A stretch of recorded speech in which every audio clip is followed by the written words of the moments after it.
Hello again. This is the last week of improving library services to people with disabilities. I am Kate Todd. This week we will explore responding to patron behaviors of people with disabilities.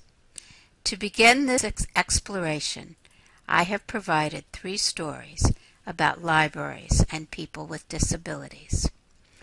The first story comes from a press release entitled National Federation of the Blind Assists in Litigation Against Free Library of Philadelphia. The Free Library of Philadelphia began circulating Nooks.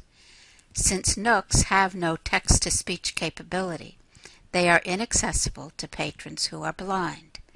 The library staff refused to allow patrons with visual impairments to enroll for Nook use.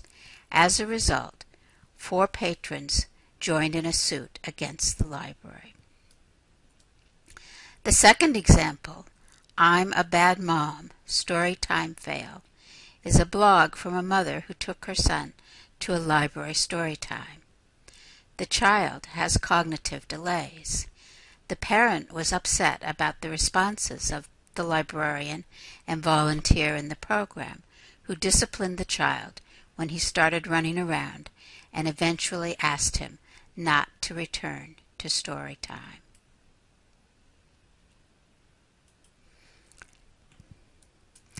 The third article, First U.S. Accessibility Arcade opens at Washington, D.C.'s MLK Library, describes a partnership between the D.C. Public Library and the Able Gamers Foundation.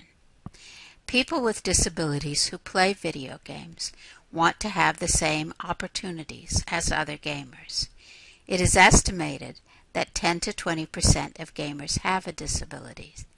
These gamers may need additional technology to participate in gaming programs.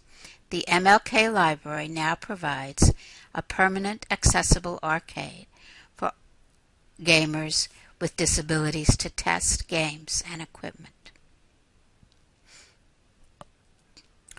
For your assignment this week, I want you to imagine that one of these patrons is using your library, or use an example from your own library. Prepare a report describing the events from a library staff point of view. Cite existing policies and procedures. Recommend changes that could be implemented so that patrons can use the library in the future. When your report is complete, submit it as assignment 4. As always, if you have questions, be sure to contact me.